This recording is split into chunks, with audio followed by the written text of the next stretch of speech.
Welcome to My Cousin Innie, where we're talking about Severance from Apple TV. I'm Jamie G, the man with all the perks, and I'm here with my co-host Magnum Mills to talk about the season 2 premiere titled Hello, Mrs. Cobel. Hello, Mills. Welcome back to the land of Lumen. It's been a minute. Well, to paraphrase 50 Cent, it's been many, many, many minutes. They do not wish death upon us, thankfully. And they say that absence makes the heart grow fonder. And I am very, very excited to talk about Severance. So I guess it's worked out that way. It's been almost 3 years. Maybe that was a little bit too long, but thankfully the wait is over. Thanks for checking out My Cousin Innie, presented by Regular Dudes Watch Stuff. You can find our content wherever you get your podcasts and on YouTube. Find us on social media at Dudes Watch Stuff. Same place on the web, dudeswatchstuff.com. Nice and easy to remember, just like the flaps, FLAPS. Follow, like, and please subscribe. If you had fun, please make sure that you hit the thumb. And please be aware that this will be a full spoiler affair for Severance. All episodes from season 1, the season 2 premiere, as well as any cast interviews, articles, whatnot. It is all free game here. The only thing we would not discuss is any possible set leaks or leaked episodes, but we don't appear to have any of that on the plate here, so you have been warned. Full spoilers for Severance season 2 episode 1 and everything before it starting now. Since this is our first episode, let's take a minute and introduce ourselves here and talk about our experience with Severance so far. Mills, was this a show that caught you from day one, or did you catch up after the first season ended? I believe it was one of those things where I heard about it. A big Adam Scott fan, love Party Down, loves Parks and Rec. Love when he showed up on The Good Place. He's generally, I watched Ghosted with him and Craig Robinson back in the day. Generally, pretty big Adam Scott fan. Really a big fan of everyone involved with the show, to be perfectly honest. Heard good things. I think I got into it episode 7 or so. So I caught maybe 8 and 9 kind of in line. And I was like, wow, this is great. I can't wait for more of that. And then I think my free Apple TV thing went out. I had bought an iPad or something like that. And they give you 3 months or 6 months or something like that. And it worked out perfectly with the show. And I kept waiting for it to come back. I'm like, oh, I'll renew my Apple TV then. And it just kept not coming back. And you kept reading the news and it kept getting delayed. And then you had the writer's strike. But now I've gone through, I got the Apple TV again. I have rewatched the first season a couple of times. I have seen the season 2 premiere a few times. Extremely excited about it. I thought it held up extremely well on rewatch. I've gone a decent way down the rabbit hole. I've gone on the subreddit. I'm reading the articles. I'm reading the comment sections in the articles. I think people have a lot of great theories. And I think overall it's a really good fandom. Sometimes it can be kind of toxic with these the predictions and people really pick their sides and they need things to be true. I think everything's been pretty good natured here. I think everyone really enjoys the show. And I think the theorizing is just a part of it. It's not the end all be all. I enjoy the characters. I enjoy especially the dichotomy of the corporate versus the workers. That's a big thing in our society right now. So I think it's a really relevant show overall. So I'm pretty deep into it, man. I am not an OG day one fan. I am not a super fan. I'm not going to conventions or paying $1,000 for autographs or scripts or whatever, but I'm a big fan. Let's just put it that way. How about yourself, man? Where are you at on riding the Succession train? I always want to call it Succession, the Severance train. Yeah, well, I'm riding the train, man. I think same thing for me. I heard about it, and I think I got into it kind of when the first season was either just ending or hadn't quite yet ended, and it was absolutely awesome. I think it was like spring of 2022 or something. So yeah, it's been a minute, literally.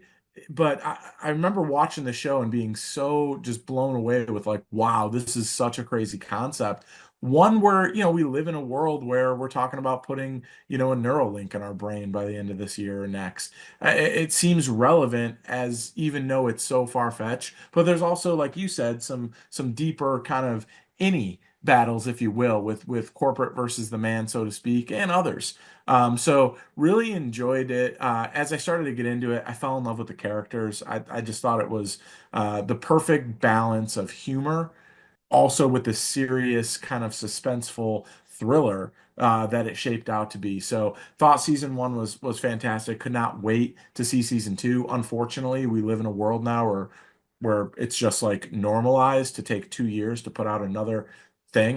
Dude, it's the kids from Stranger Things are going to be like 80 by the time that releases. It's absolutely ridiculous. I so much shit happens over the course of 2+ years. I forget about you, man. I forget about you. But this one was good. I did the aha thing, don't you forget about me. And I went ahead and rewatched it before this season came. So I've seen season one twice, rewatched it before season two premiered.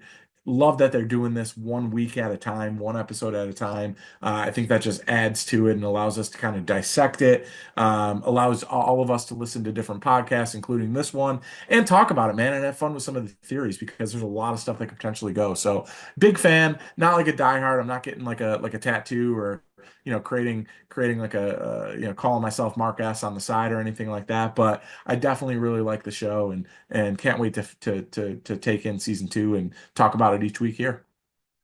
Don't lie to us. We know you're at your crib hosting some music dance experiences. You've been known to throw a waffle party or two. So, Oh, yeah. I don't, I just usually go to the Waffle House and have a party there. That's my version of the waffle party. But it's definitely not as interesting as the version they offer here on Severance. And as far as what you can expect from us, My Cousin Innie this season, we are mostly going to just try to hit the highlights, have some fun with it. There are a lot of awesome shows out there. They're going to do deep dives. They're going to look at every little thing. They'll have 2 3 hour long podcasts. Love all that stuff. There for it, but that's not really what we're doing here. We're just going to try to talk about what we like. If there's anything really we don't like, we'll be sure to mention that too. We'll have some fun with the theories, ask some questions, really just trying to have a good time with it and enjoy it. At its heart, it is a mystery box show, but we just want to have some fun with it. It can't be all about the answers. You also want to enjoy the journey. I think they've done a really good job of that so far. So that's pretty much what we're looking to do. And for the most part, you can expect episodes to release on Tuesdays. We'd like to get them out a little bit sooner, but with the Friday release and life intervening, that's about as good as we can do right now. But we'll see if we can improve it all when the football season ends. Go Bills. Go Birds. I think we're ready to get into this episode, man. Mills, start us off with the episode details. This is Hello, Mrs. Cobel, Season 2, Episode 1 of Severance, the 10th overall episode of the show. Once again, directed by Ben Stiller. This is the 7th episode of Severance that he has directed. Written by show creator, showrunner Dan Erickson. This is his 4th written by credit on the show.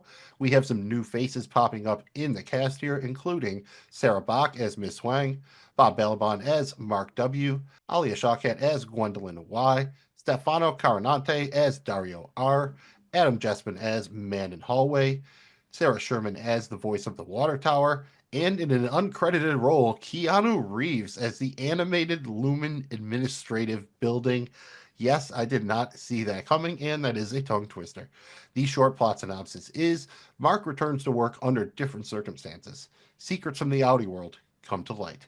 Jamie G, we've both said it. We waited a long time for this. What are your overall thoughts, your initial reaction to the season two premiere? Hello, Mrs. Cobell. Well, I think because of the 2.5 years that we've been waiting, they made this harder on themselves than it probably needed to be. But with that said, I thought they did a really good job kind of getting you back into there. I thought the opening scene with him getting up the elevator, the facial work from Adam Scott, again, loved him in Party Down, fan of his, but this is kind of new territory for me to see him be able to have some of that, kind of face acting, and he's doing an awesome job going up and down the elevator. But him coming out and just kind of like sprinting down the halls, I thought it was so cool the way they used that shot with him coming off the elevator and then different things kind of behind it, whether it's a clock or then the painting, to kind of be able to give the different differences of time. But I thought they did a good job overall, kind of filling in some of the gaps that we had, reminding us of everything, and reintroducing the characters kind of the way they did, I thought made a lot of sense too. So it wasn't that I was confused. It wasn't that I was like, what the hell is going on? It wasn't that I was like, ah, man, I wish they would. They kind of figured out a way to do it, given the hole they dug themselves by taking 2.5 years to put it out. I thought it ended, it wasn't like the heater that, you think you're going to get every episode because you can't. But I thought it ended with enough intrigue to get me really excited about episode two. And I thought overall it was a good episode. They did their job. Yeah, like you said, they probably raised the bar higher than it needed to be because of the long wait. And they made a really interesting choice to not really show us anything at all from the Audi world here. We just have to trust Milchek that he's not lying. That has been, in fact, 5 months, and that when everybody comes back, this is their first time coming back into the building after we last saw them in the season one premiere. Again, super interesting opening. Shout out to Ben Stiller for the direction here. That is an absolutely phenomenal sequence of Mark coming in and trying to find wellness, trying to find his wife, find Miss Casey. Even like he knows, but he doesn't know, and that's what the show does a really good job here. I think is they throw a bunch of different stuff at us, but at the end of the episode, we've almost reset to the status quo. Everyone's there. They're doing the data refinement. Obviously we have the thing pop up on the screen with his wife. Milchek's in charge now. We don't know where Mrs. Cobel is. You have Miss Huang running around the kid. So there are some differences, but for the most part, they managed to kind of reset the board in a way that probably seemed impossible when the season one finale ended, right? I mean, everything's going nuts and they cut it off right at the moment. Irving's knocking on the door. Mark's saying she's alive. Poor Dylan's getting his best belt cut, and that was one of my favorite runners of the episode. And they did enough to entertain me. I do think that it was a little not cheap, but the fact that you didn't really pick up there, I'm expecting them to do so at least, if not in the next episode, the episode after that. We will find out what happened directly after the events of the season one finale.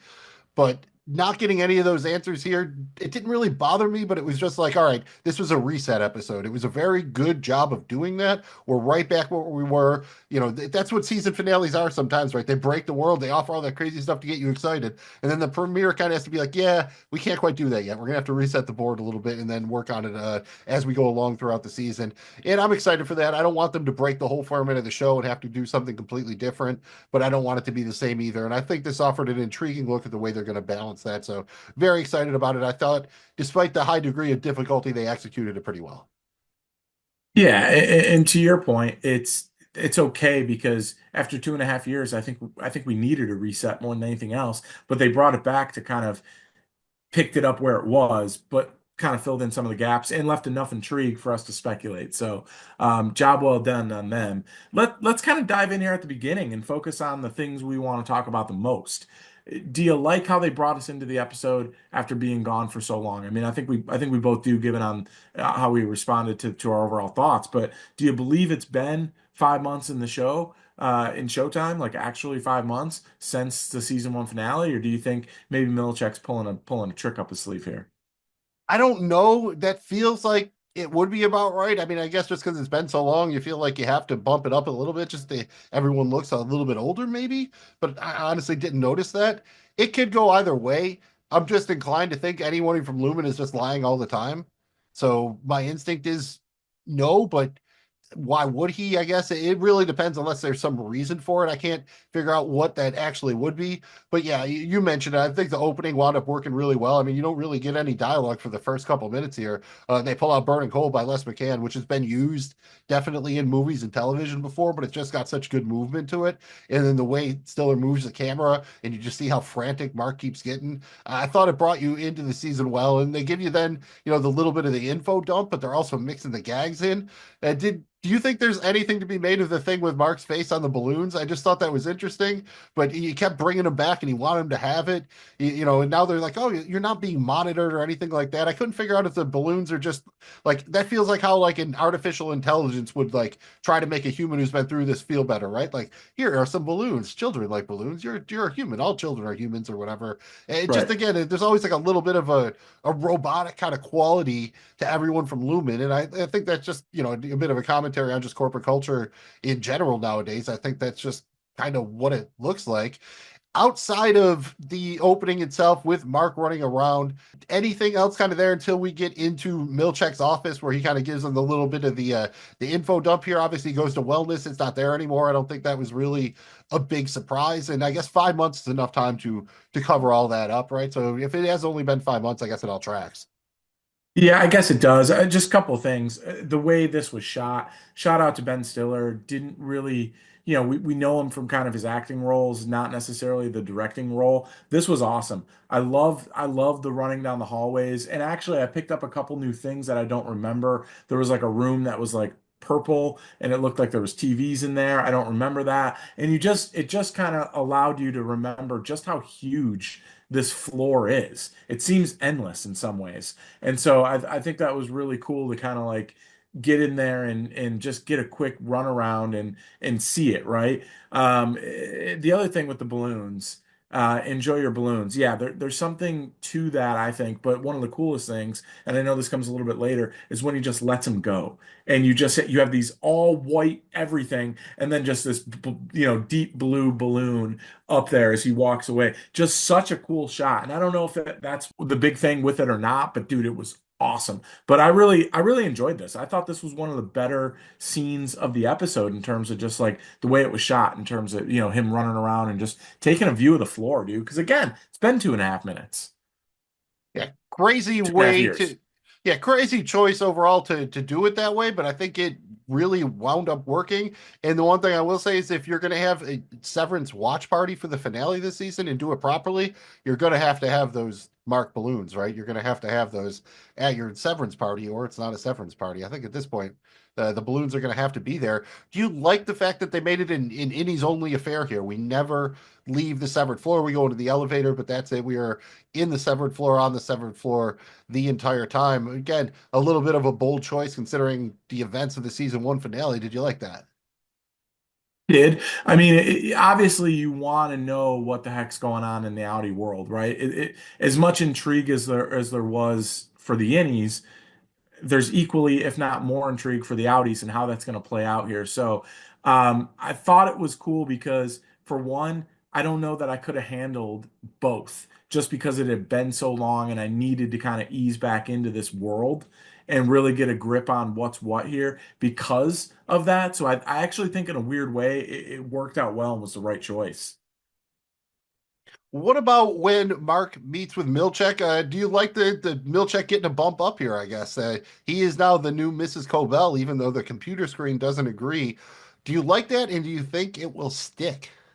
There's something to it that's really bothering him. And I don't know, I think it's something bigger than that, but I think it will stick. But I think it's only a matter of time before we see Mrs. Cobel, right?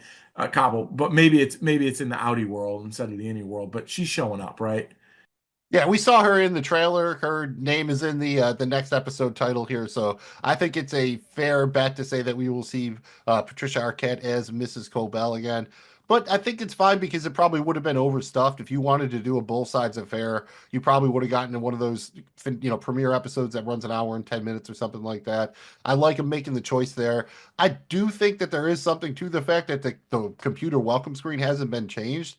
And I think that is kind of symbolic, and that's why Milchek is kind of so nervous about it. Like, I don't feel like it's kind of like when you get your new keys to a new place, right? Or your new key card or whatever. It's like they've given him like verbal, like, oh yeah, you're gonna be the guy, but they haven't actually pushed the switch to make him the guy yet. Until that happens, it's not official. So that's why I think there is probably some room for her to weasel back in here, or maybe them to go another way with it. Because then you also brought in Miss Wang, right? That was again, I don't think they're doing it for the sake of being weird, but it was definitely a little bit off-putting. And she is technically the new Milchek.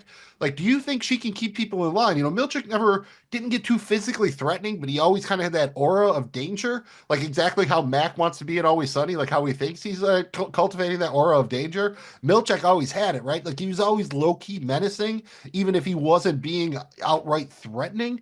Do you think Miss Wang could Yes. kind of have that same kind of gravitas if necessary to perform in that role?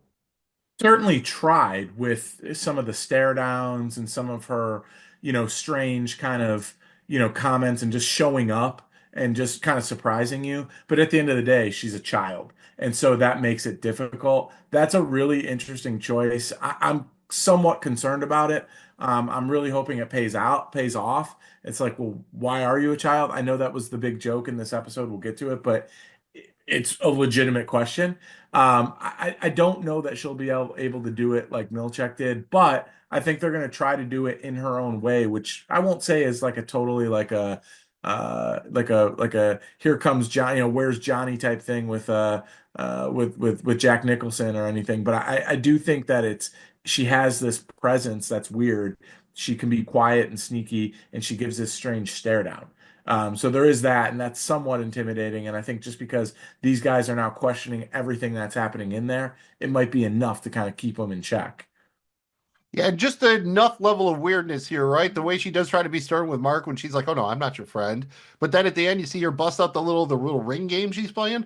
I have not seen one of those water ring handheld games since the '80s. Remember those? You push the button and Oh you try yeah, to I get the had ring them. on the. Oh yeah. That's, I mean, everybody kind of had them back in the day. They were kind of inexpensive way and they were good until you crack the whatnot and then they were toast.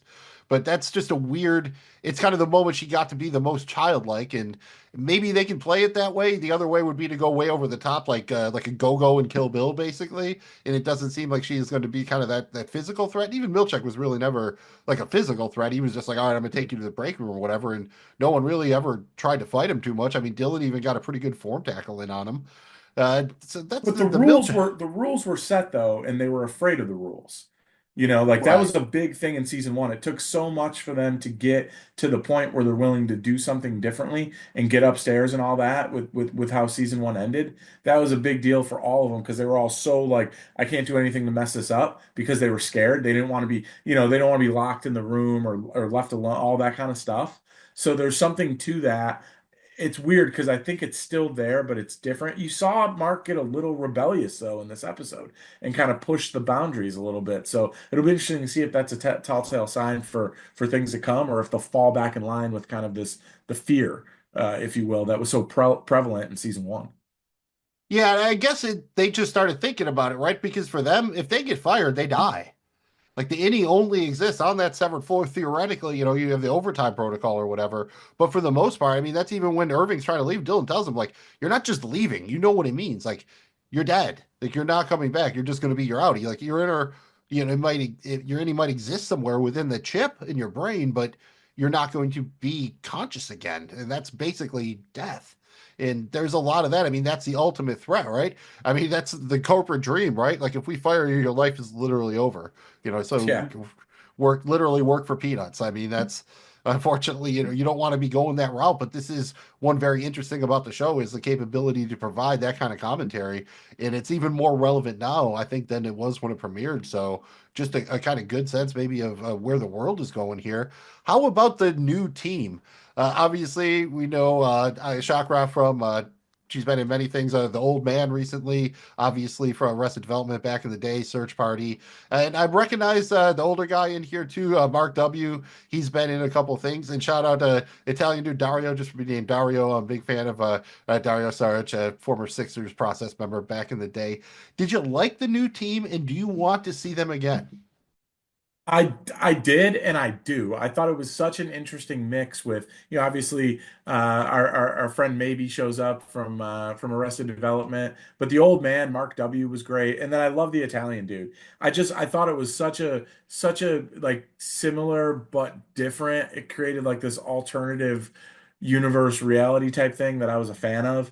And Mark's reaction to all of it and his just like, oh, I don't want to have to build new relationships with all these people. I thought it was really cool, and I like their interest in, you know, particularly the character that Maybe plays. I like the interest in like what was the outside world like, and it made me think like, oh yeah, the Innies don't even know like what state they're in, like if they're even in America. You know, like what's like there's so much that they don't know, right? And so he kind of holds this key, and it's almost celebrity-ish, but it's almost like I liked him. I hope that they bring him back in some way, shape, or form because it added a different mix to it. Yeah, that's one thing they're never really clear on. Although these innies are basically newborns, they still have a level of knowledge, right? They know how to walk, they know how to talk, they know how not to choke on their food, they know how to use the bathroom. That they know a lot of basic things. So theoretically, they know what the sky looks like. I guess they've just never seen it before. That's one of those things. Like, can you talk about the questions that might never get answered? That one is probably a little bit too tough. You'd almost have to be either pre-programmed with things, or you were just intrinsically remember certain things from your Audi life. And maybe there is a level of bleed over with that. And again, that's probably one of those things. If you get deeper into the show, maybe you'll dig a little bit more into. I thought all the characters were interesting, and you're right. It's kind of a different exercise to map them onto the original team members. And even when the original team comes back, I think Dylan asked like, "Oh, which one of us was like which one of us?" Kind of like just assuming that they all would have similar roles. And Mark was kind of like, "Well, it wasn't like that, but you are right. It kind of was." Just shout out to Dario. He wanted a new ink pencil. I am calling pens ink pencils for the rest of my life. It's like calling a whatever, like a fast food joint, a hamburger store. Like I just like that expression better. So from here on out, I will refer to pens as ink pencils. If you got out, man, if you were in Innie and you were getting out, Would Sky really be the number one thing on your list? Probably not, but it would be hard not to notice it. Like if you think about like if you've been locked up in jail for forever and you first come outside, just the sun is going to be like, whoa, you're not used to seeing it. So I think they do have a lot of artificial LED light on the Severance floor, but I do think it would be like one of those things you're going to notice. I'm not going to necessarily, sit there and unless it's like crazy stars or something, and you're like, wow. But I do think it's something you notice, but it's not probably your intention, but you're gonna be hard pressed to not see it and take it in. Yeah, and again, Gwendolyn, Maybe's character there was great. Just the little line about the wind. Is it like getting breathed on, kind of? I mean, that is just showing like almost like a childlike inquisitiveness about basic stuff. So that's again, I'm not quite sure where you draw the line and what they know or what they don't know.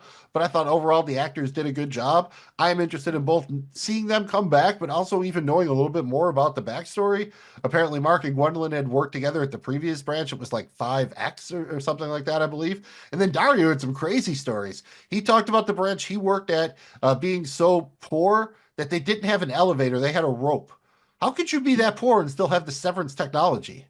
And how would that Yeah. work with like a rope? Do you climb the rope at the end of the day to I thought that was the implication, right? Like when the workday's over, you got to climb the rope to get back up and get your brain back. How does that work? Yeah, that made me ponder that too. I'm like, I don't it seems just like it doesn't belong, right? They gotta have a better way, right? I Right, mean, you come have on. severance technology, but all you have is like brooms. You know what I mean? That's everything's a broom or a rope or whatever. It's certainly super interesting. Mills, it's almost like the NFL having unlimited money and part-time referees. Yeah, and no cameras on the pylons in all the games because God forbid we spend the those couple extra bucks there. I think it does play into a little bit of the concept of maybe this has been going on for a lot longer than we think, and there is some level of people transferring their consciousness into different bodies or something like that. So these people have been around for a really long time, but that would probably mean that Severance is actually magic or something like that. I don't know how you would actually have, Severance back when Lumen was founded back in the 1800s or whatever. Like if Severance existed then we're probably getting into a time travel situation. And I enjoy my time travel shows, but we've got enough going on here. I don't think we need the time travel. It would.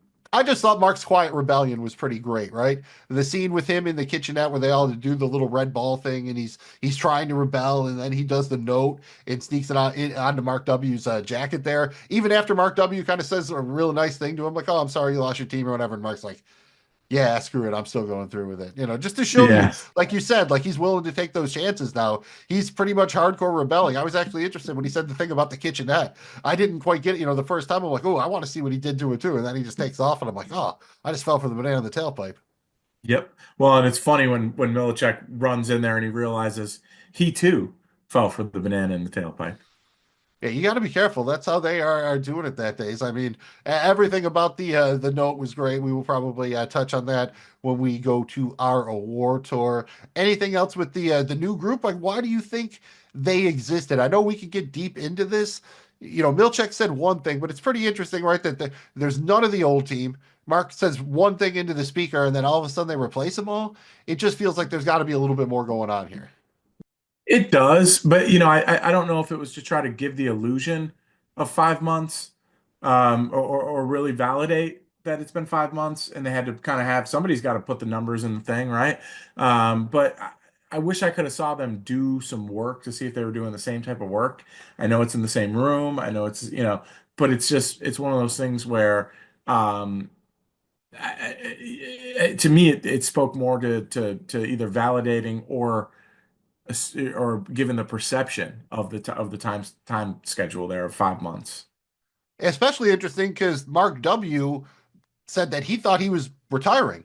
Like he expected to never ever come back again. So he was like, "Oh, Right. when I showed back up to work, that was a pleasant surprise." I mean, think about that. That's what happened to Bert theoretically in season one. He retired. That means you die, and you kind of know your date of death or whatever. And that's certainly a really interesting concept. I hope nobody ever needs a job that bad, but it feels like it is almost life or death at times. So I think we're hoping that they show up again. How much interest do you have in like seeing a different Lumen office? Like they talked about working in a different branch. Do you want to see any of those, or are you good with just trying to explore the one crazy building we have? I think for right now, I just want to kind of dive into this one and see if they're all alike. And, when we got to see the other floor where Bert was last year in season one, that was pretty cool because you kind of got to see a new area, a new thing. And I think they need it. Is entertaining as the cubicles and the green carpet is, and it is, you got to have something else other than hallways here. So I like them continuing to develop that. I think adding in another thing because then it's good. Then we're gonna have other characters. They have to live in that area, right? So it's in a different city. I just think it might be too much for the show right now where it is. I'd rather just kind of stick with this one and develop that. Yeah, what do they say in the video that they have locations in 205 countries or whatever? Yeah, That's a little bit too much. We'll leave that up to Amazon when they're trying to do a Citadel or whatever and have a like a franchise set in every country or whatever. I don't think that we need all of that for our Severance. How about the scene then when Mark does yell into the speaker and he's talking to the board? Did that work for you? Did you buy it? I mean, I guess it's you can understand he's been in there before, how he would understand to find it. And we did see in the trailer Milchek talking to his Audi about wanting to come back. So it does seem like Milchek's overstating a little bit when he's like, "Oh, your Audi wanted to come back immediately." So that's another thing that kind of leads me to think that he's at least embellishing, if not outright lying about stuff. Do you believe that this is all it took, Mark, talking to the board through the speaker to bring everybody back, or do you think it's more complex than that? I think it's probably a smidge more complex than that, but we did see the usage of this speaker with Cobel in season one, and so we know that they're out there. It's interesting to me that a board of a major company like Lumen, right? They got 200 plus locations globally, so they're a massive international conglomerate. They just have a board sitting by on standby in a room to always be hearing this. So it's interesting. That's almost more interesting to me is like how would that actually work?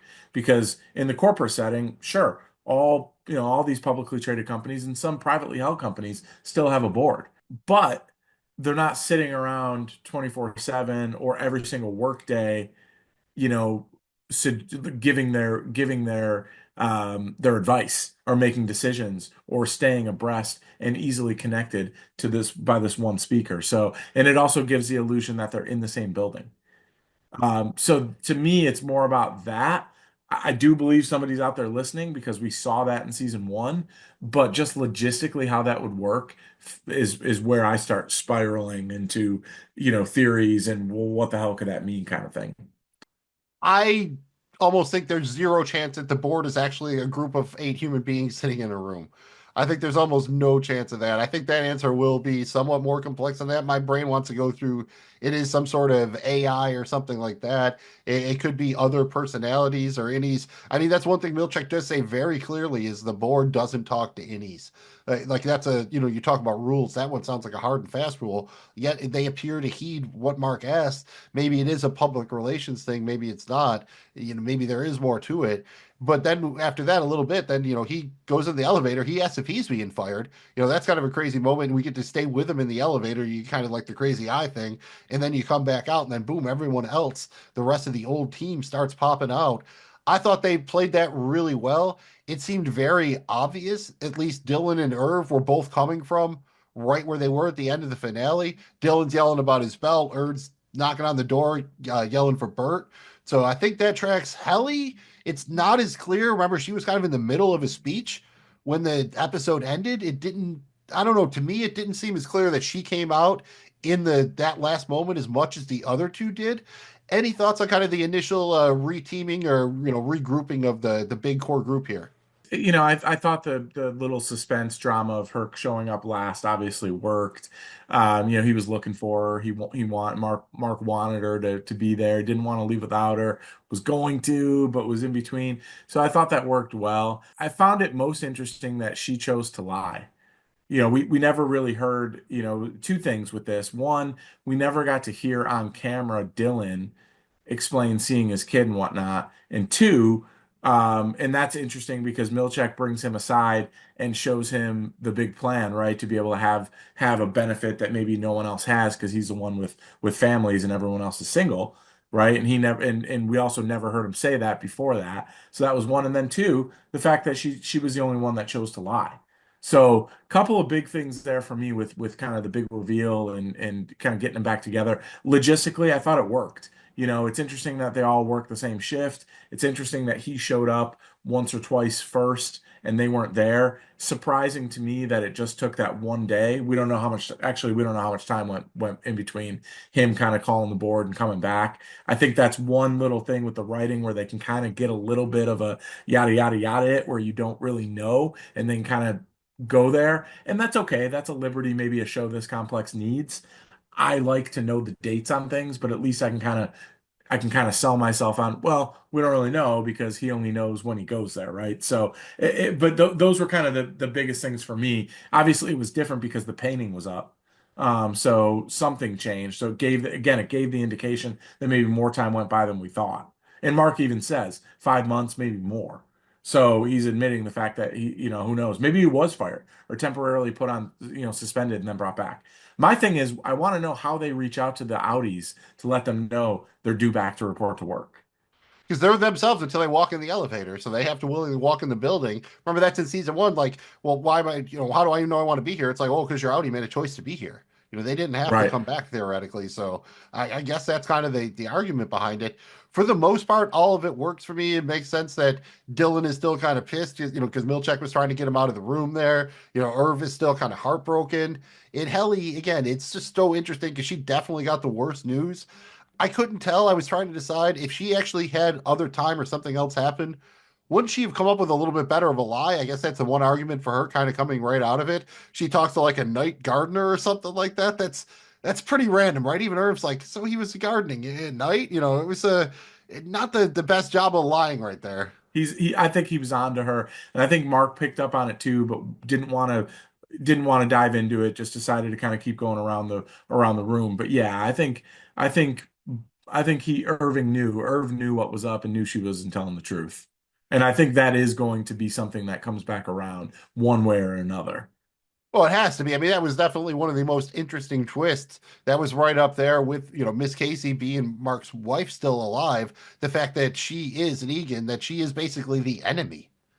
And she is Right. just there as like a public relations campaign, which is incredibly ironic because now it's like a public relations campaign on top of the initial public relations campaign. I mean? It's all smoke and mirrors all the way down, which I think, can lead you to be a little bit worried about, how much of this will hold up or whatever. I do think it is interesting that they obviously have a thing for each other. We'll talk about the video in a minute, but it's a great reaction when everyone else gets to see the video of them kissing. But she definitely, when Mark tells her, "Oh, Miss Casey was my wife," she definitely she catches a little bit of feelings about it, right? I'm pretty sure that I'm not imagining that. Oh yeah. Yeah. She felt a little bit of jealousy here and a little bit of, oh no. Because and again, and we'll get to it when we talk about predictions, but is it a moral question to know that they're cheating on somebody else outside, but or are they two totally different people? It's really interesting here, and I think that's a kind of a small little thing that we're going to explore this season and hopefully beyond. Yeah, you might have to get Bill and Ted on to use the phone booth to go get Sigmund Freud because we might need some help with this. There are definitely some deeper lying issues. Do you think there is any chance that Helly has been conscious on the outside again and she cut some sort of deal and that's why everyone came back? Do you think maybe it was her that ultimately had the juice to get it done and not Mark? It could be. I mean, and that'll be an interesting thing as we go down. I mean, Mark made that ditch effort, and it seems almost too good to be true that one loud speaking, kind of please send him back or got it done. It could be her, and right away she's looking for an adventure here. She's looking to keep them together, and she's looking to kind of take something on. And it makes me wonder if maybe she's behind all of them coming back. Well, I guess we'll find out when we go explore the Audis. And you mentioned Milchek talking to Dylan about the visitation suite, the Audi family visitation suite. That feels like just another perk to dangle in front of him, right? Because that's Dylan's deal. You just give him finger traps in the egg joint and the dance parties and the waffle parties, and he's been good with that now. Is this just another level of offering him a perk that maybe he will or will not get? I think so, and I think you're starting to see kind of the sales pitch out of Lumen, whereas we didn't really get to explore a lot of that in season one. and I think it's kind of damage control and exploring it here in season two. And but you got it like the back of your mind, you kind of believe that like, well, that's all just being said to kind of placate you and make you feel like you're winning and you're getting something. But in reality, I think we all know that that can't be true, right? Is there any chance that the whole thing with Dylan having a kid and a family and everything is a hustle in and of itself? That was deliberately staged in that way because he seems fixated on it now, and he also talks about how productive he is and how good he is at his job. Is there a chance, like kind of like it's all about keeping him super productive, and that's what the team is for a little bit? Because he even tells Irv when he's leaving, like, I need you to be this good at my job, and what they're doing is obviously extremely important to Lumen. So I don't know. I just feel like there's something else, like another level there with Dylan, maybe that we're not digging into yet. Yeah, and maybe there is. I mean, he definitely saw it. I mean, it would be some next level to know that they had the ability to show you what you saw, right? If Lumen had the ability to pick and create what they saw in the outie world, to do something to develop them as an innie, that seems maybe a little far-fetched from what we've seen so far, but it wouldn't surprise me. And that's a wild thing to consider. Yeah, I mean, a lot of the things in this show, if you really start taking them to their logical conclusion, get absolutely batty. Anything else from the scene there when Dylan was trying to convince Irving not to leave? You know, you get kind of the down low where Irving tells him exactly what he saw. So again, he didn't lie, and then kind of gives him the spiel about, yeah, I need you, and that's enough to bring Irving back. But the way they talk to each other, it makes you wonder, like, how long have they been working together before then? And that's what I mean about like maybe it's trying to find the optimal team around Dylan. You know, it's like a baseball team or a basketball team. Like everyone can have the same skill set. Maybe there's something he does that's really important, and the guy have to have the right team around him to make it work or whatever. But he seems more into the work than everybody else, right? Like, although Irv definitely said he was happiest when that's when he was blissfully unaware about anything else that was going on other than doing the work. Dylan fixates on it on a little bit just deeper level than everyone else, I think. I think so too, and also that thing where I think it's like he wants to be the leader, he wants to be the funny one, and there was a little bit of that in season one too. So I'm curious to see where they go with him. Yeah, he was always very proud about how productive he was and all the perks he got in the waffle parties and the dance experiences, and he wanted all of it. So I'd like that it feels consistent, but I think there's more to it, and hopefully we get into that when we get some answers about exactly what they are doing there with the data refinement, and we'll touch on that probably in predictions because we do get a little bit of something there at the end. The one big scene we really haven't talked about is when they go to the new and improved break room and they watch the Lumen is listening video. This almost broke me in a way I couldn't like stop laughing and just kind of being in awe of just what they were doing. And then to find out on top of it that the voiceover is being done by an uncredited Keanu Reeves, you wonder like how could this show possibly be that expensive? Watching how much time and money must have went into like claymation. Famously, Adam Scott in Parks and Recs does a whole claymation bit either, and it makes you realize just how expensive and painstaking it actually is. So it was kind of nice to see some of that money on the screen. And that video was just wild. It's being narrated from the standpoint of a building, from the POV of a building. I mean, everything about that is just absolutely nuts. And I think kind of the epitome of why I like this show. Yeah, it really is. It's in the nutshell of why this show's so awesome. I thought it was fantastic. It was so weird. Everything from the way that like the seats to the screen to the fact that every new employee is going to be shown that. It was weird. It was funny. I love that Irving just broke out laughing at one point. Very cool scene and kind of speaks to just and it, but it opened. Mills. One of the things I loved about it is it opened the window just a crack to see just a little bit about how big and how ridiculous and how endless the desire for Lumen could be, right? And that's what's cool here is you start to realize 200 plus country. This is not just a one-off. This is not just, like one branch of, we haven't even got into like government stuff yet. I mean, there's just a lot they could go with this, but yeah, I liked it for so many reasons. So many little good parts of it. They touched on real moments from season one. You know, like Irving when he jumps on the table and his hair starts on fire, and you get the doubles of him all dancing in the background. That was great. The real life reaction of everybody when the claymation Helly and Mark kiss. Like Dylan's like, dude. Everything about that worked, but the whole thing that I don't want to say necessarily leads me to believe that it's all an AI or a computer behind it. The perks they get, the snacks that they offer, the new snacks, fruit leather, cut beans, Christmas mints, and salsa. You have anything for us that could fit on that list? I mean, flat soda, hot dog water, urinal mints. I mean, that's the kind of stuff that would go on there, right?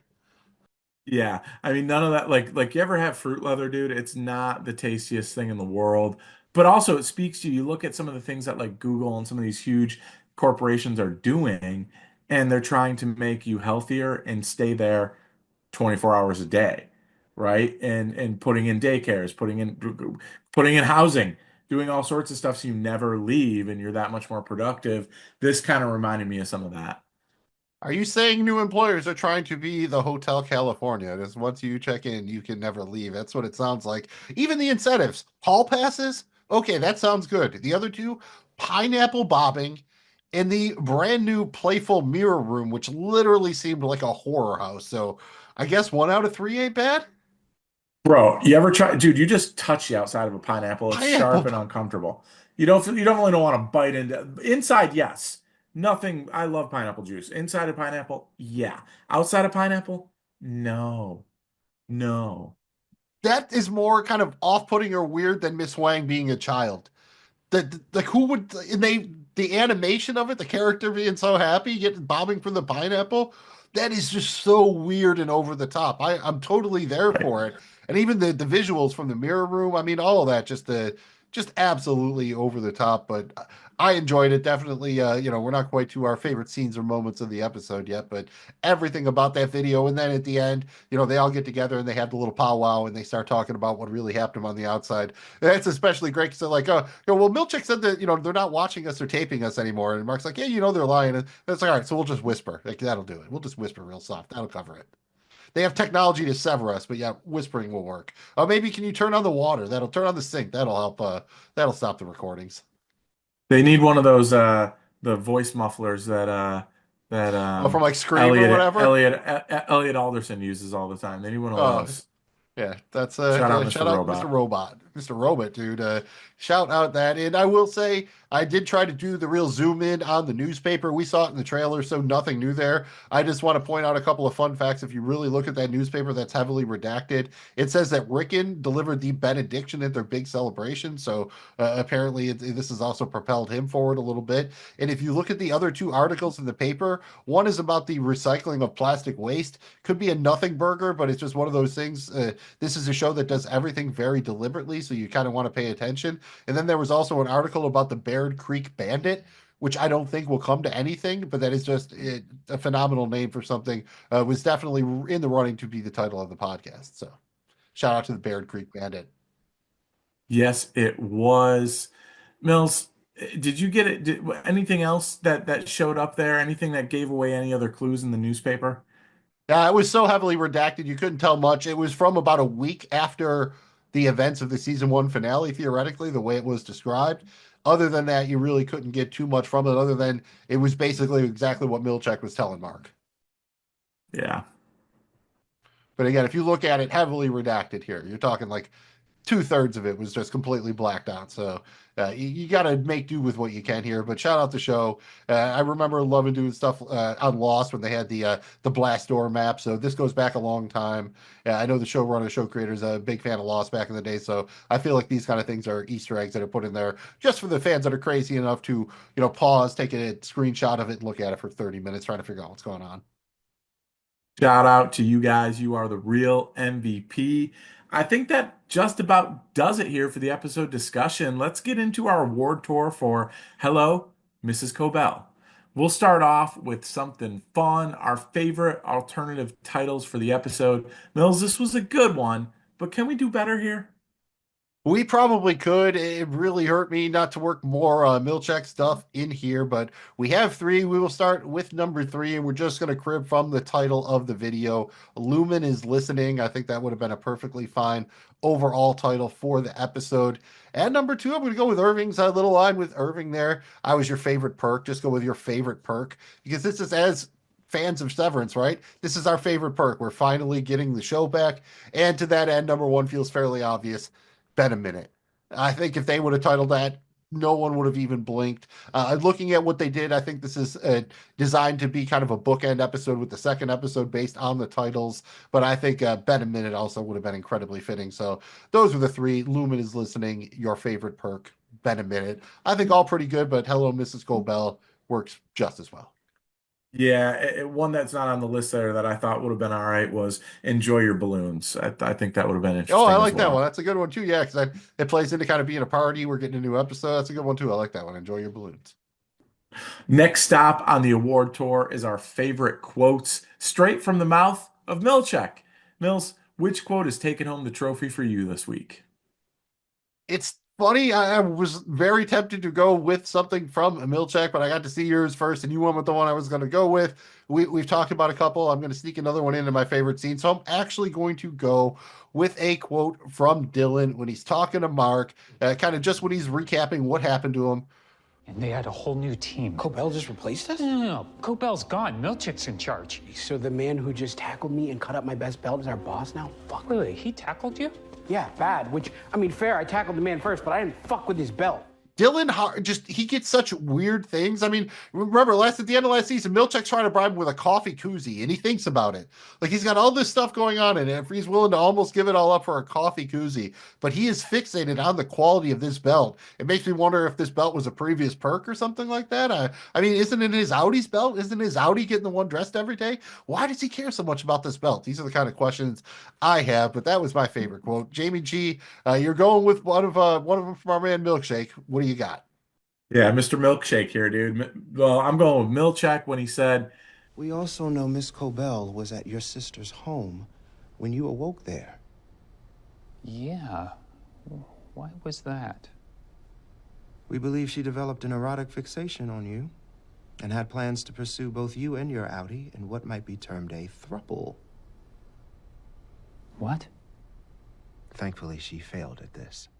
It doesn't get much better than hearing Milchek say the word thruple and do it in that kind of like semi-menacing manner. And again, just such a perfectly ridiculous way to them for the show to run with that one. There's so many different excuses, alibis they could have gone with to go with thruple. It makes me feel like they're so confident they can just get away with whatever they want. They don't even care. They're just going with the funniest outcome. yeah, and it was, but it also was like, wait a minute, because as listening, watching it, I had to like be like, wait, what? Obviously, there's no way that's the truth, but it was very funny. I don't know if he was attempting to flatter Marquez or what, but it was very interesting choice there. Yeah, I'd be flattered. Yeah, it's flattering. For me, it's going to be when the gang, the four main characters here are heading down the hallway on the way to the break room. And again, we remember the break room from season one being where they go to get punished, and Mr. Milchek is waiting there, and it looks different. It's this long, dark hallway. You see the content on their faces, and they just don't know what to expect. I think these characters are surprised when they stumble on something new in this floor of Severed, and so are we as the viewer. But this was really cool. And then they get in there only to find that's where the strange seats are and the TV is set up and they get to watch the video and then ultimately them discussing what they saw together. I think that was my favorite kind of scene or moment from this episode. That chunk right there I thought was really good. I believe I had that noted as the Aaron Sorkin-esque walk and talk as they're all kind of coming down the hallway. That shot of them all kind of trying to go back and forth and squeeze in and talk about all the stuff that happened and what they're going to do and that kind of thing. Excellent scene. I very much enjoyed that one. And we've probably talked about it enough. Obviously, I enjoyed the actual scene in the break room. But for my favorite scene or moment, I'm actually just going to go with the scene where Milchek confronts Mark about the fake note he tried to plant on Mark W. just for two main points in it. Just one, the fact that Milchek is just basically concerned if Mark really meant what he said, or if he just wrote it just to try to, do a little bit of play acting from the viewpoint of Mark W. And then B, the fact that Milchek seems insulted that it's like, dude, you didn't even try to forge your handwriting. And that gives you the idea that Mark is probably half-assing this a little bit, like he wants to be rebellious, but he's not actually that good at it. Even him just trying to write the note and everything about it, just it's like him just he's so proud of himself for rebelling he doesn't really think it through. Like, no, he didn't actually think to disguise his handwriting, and Milchek kind of takes that as a personal insult. So just a couple of different levels of comedy and character development going on in that one. So that was my favorite scene or moment. Milchek confronting Mark about the note. Getting close to the end, so it's time to hand out the biggest award, starting with our episode MVP. This one seems to be a two-horse race for me, but since I know who you're going with, in the spirit of not doubling up, I am going to go with Dylan, who didn't have as much screen time in this episode, but pound for pound, I found his scenes, his lines to be among the most interesting, the funniest, the most moving. I thought he did an excellent job here. The co guy, the runner-up would be Milchek for me, but I'm going to go with Dylon spitting the hot fire. Jamie G, who was your episode MVP for the season 2 premiere? I'm gonna go with the other one here with Mr. Milchak. I just thought he was fantastic, dude. He had a big job here. He's taken over leadership. He had to earn back trust. He had to, get pushed to the limit, threatened to punish here. A lot going on. He's got a new assistant, new director there. So I'm excited about Milchak. I thought he was spot on and absolutely crushed, just like I remember him doing in season 1. He brings all the innies to the floor, I guess. That's what the milkshake does. The final stop on the award tour is our episode grades. We're going to grade each episode on a scale of a 0 to 100 Keel coins. I'm up first here, Mills. I'm giving this a solid 83 Keel coins. I thought it was really good. A little bit of a reset album, like we talked about, but I think they did their job here, and ultimately, I'm super excited. And I think this show has a potential to absolutely get into the 90s and maybe even the high 90s. We'll see. Starting off with 83. I'm right in the same universe as you. I'm going to go with 85 Kier coins. Again, I liked everything they did in this episode, but it's kind of what they didn't do. They left a lot of kind of hanging curveballs out there, considering how long it's been, given the way that the season 1 finale ended. The fact that they came back and did it the way they did, I give them a lot of credit for it. It was interesting. I enjoyed it, but you can't keep kicking that can down the road too long here. If they would have come back and let off directly where they ended, this would have had the potential to be something in that 90 to 100 range. But they played it, if not a little bit safer, a little bit of a more of a high floor, lower ceiling kind of option here. Nothing wrong with that, but that's why it's getting 85 coins from me. Before we get out of here, let's break out our tinfoil hats, talk about our favorite theories, ask questions, make some predictions, whatever you got. Smoke them if you got them. Mills, lead us off with a good one here. I am going to say that episode 2, which is titled Goodbye, Mrs. Selvig, is an episode that takes place the reverse of this one entirely on the outside. It's going to be all outies all the time, and we're going to find out hopefully a lot of what happened in the interim, be it 5 months or a different period of time. But I think we might have to wait again a little bit more from the continuation of this episode. Maybe in 3 they start to integrate it, but it makes a lot of sense that they would do this way as a show from a writing narrative standpoint. You handle the innies, you handle the outies, then you do the reintegration. Jamie G, do you think we're going to see any of our characters innies in episode 2? Am I wrong or am I right? I like what you're going with there. I think it makes a lot of sense. I'm going to say no, we don't, other than maybe in flashback mode, or it would be so interesting if the outies could see the innies. We know the innies can see the outies world. What if the outies could see the innies world? What if everything's all fuck now because of it? I'm going to say no, we don't, but I think if we do, it's just like that little mini, like little flashes. It's not like a real scene. So a little mini innie, Mills, a little mini innie. Mini innie. I like that. Maybe you get it that you maybe a little bit of a bookend to the episode or something like that to kind of Right. set up what goes on in episode 3. Do you think that we get to see the other team, the new characters in episode 2, or are they taking at least one off? I think they're taking at least one off. I would love to see him here, but I don't think that I don't think that we will. I think they've got too much to do with the Audis here, unless they're part of the Audis' life, which would be ultimately really interesting. If like if they were like basically now they're like spying on the Audis externally and following them, and they're kind of keeping an eye on them, and that's why they're in the Innie world. That would be interesting, but I don't know that we'll get that big of a reveal, that big of a surprise here in episode 2. I think it's still going to be a little bit of kind of picking up the pieces from where season 1 ended. So let me ask you, as we're walking into episode 2, do you think we're going to see Bert? Oh, he's in the trailer. We know we're going to see him again. When is the next time we're seeing Bert, and will be as his Innie or his outie? I think it's going to be as is Innie, man. I think we're going to see him as his Innie, and I think we're going to get a little bit of a rekindling, and that leads me to another one here. I think Irving's going to have a difficult decision to make. Knowing what he knows about his Audi, does he tell him? Does he let Bert make that decision? Or does he not tell him and just move forward with his feelings towards Bert? I think there's a lot there. I can't wait to see how they explore it. One of my favorite theories is the idea that Irving used to have a different role at Lumen. Some people think maybe he was the previous Cobel or Milchek, and that he went down to the testing floor or he'd send people there. And that's why he has that vision in his head, that subconscious vision that his Audi keeps painting. And that would also help make it track why he had the information as his Audi, like where to find Bert, who some of the other employees of Lumen were. Any thoughts on that one? Does that make a little bit of sense with you? But that would also mean that theoretically they can reprogram an innie or split an innie twice. Yeah, and make you forget about previous stuff, at least most of it.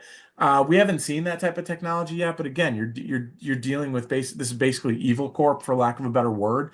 So who's to say that it's not that they wouldn't do that if they had that technology? And honestly, with the resource, I still am not sure how they make money based on what they're doing, but I'm sure they are. And therefore, yeah, I think that they wouldn't leave any stone unturned. It would be interesting to see, though, and then if that's true with all of them, they've all been there for different. This is just the job now, right? And that would be really fascinating. Yeah, there are a lot of ways that you could go with this one. And one of the things that the creators mentioned this year is that we're going to get some more romantic subplots. Do you think that they're really going to kind of push the Mark and Helly thing?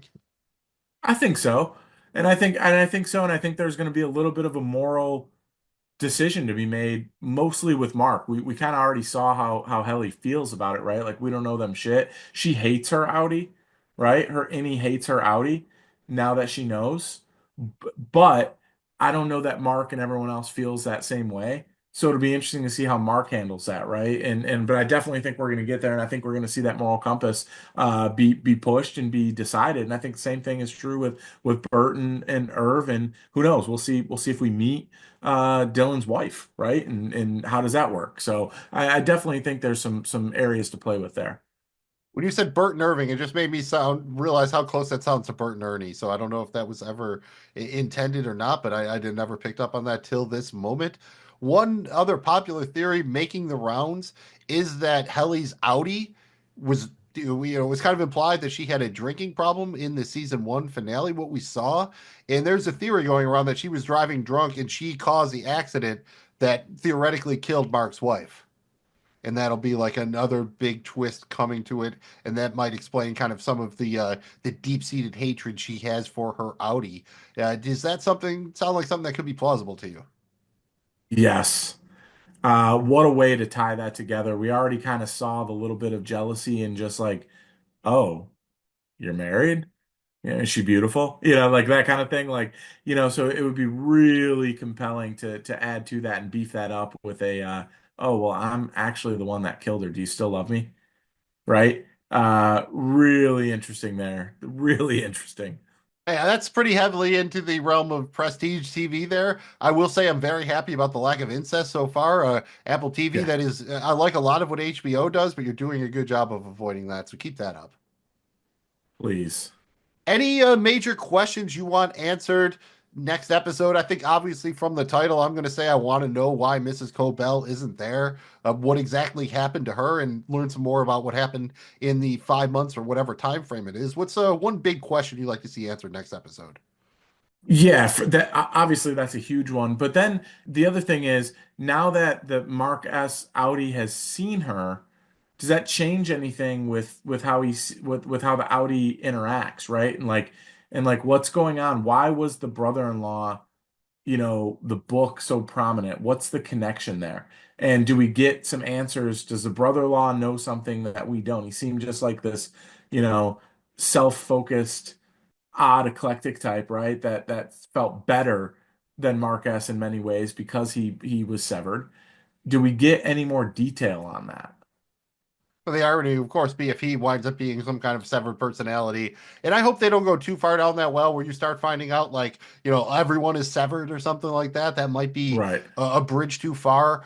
We kind of saved it here for the very end. How about the final scene? You get the nice montage at the end. They're doing the data recovery. And then as Mark's doing it, all of a sudden it's pretty brief, but the screen changes and you see a picture of his wife and there's some various stats about her. One of the things that has been theorized is what they are actually doing is part of the severance or part of what goes on in the testing floor and actually removing parts of people's memories or brains or personalities or whatever you want to call it that is somehow tied to that. Do you think this at least offers some confirmation towards that, or could it be something else entirely? Yeah, I don't know. I'm not willing to go there yet. It could, but I need more before I kind of. Right now, I'm going to lean like it's going to be something entirely different, but it could. I need a little bit more though. Yeah, I think this is probably setting up a season long arc, would be my guess. I would not expect to get a payoff for this anytime soon. Actually, how about that? When will we see Ms. Casey this season if we see her? There are 10 episodes. We've gone one without seeing her, not counting a flashback or something. Actually, they're setting out to find her. If they're going to find her between now and episode 10, when do you think it happens? I'm saying like 8. I'm thinking they push it for a long time. How about yourself? Yeah, I'm gonna split the baby and say the halfway point 5, and I'll go one more, so I'll say 6. I think it because I think it's going to be genuine. Give enough time to build the rapport, build a relationship with Helly and Mark S. Have him start figuring stuff out. Have the Audi be depressed and losing it or whatever, and then bring her back and throw a curveball and everything and see how it reacts down the stretch. So I'm going to say 6. I like that call. So somewhere between 6 and 8. So not in the next few episodes, but not all the way at the end of the season is basically what we're calling kind of in the middle to back third here. Anything else before we get out of here? Or are you fully severed? I'm at least 3/4 severed. Very excited to get the show back. I was very impressed that it came back so strong, self assured. Everything I've read gives me a lot of confidence that they are going to stick the landing. I will say, if you are not watching on Apple TV, go ahead, subscribe. It's $10 a month. Do it for the next 2 months.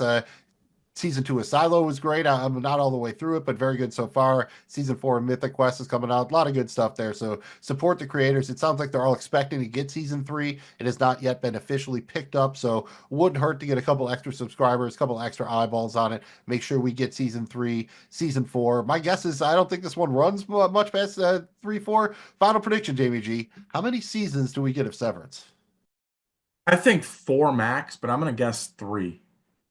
I'm going to go with 4. 4 seems like about the right number here. I was going to say 3 or 5, so I'm splitting the baby with 4. That's my math process on that one.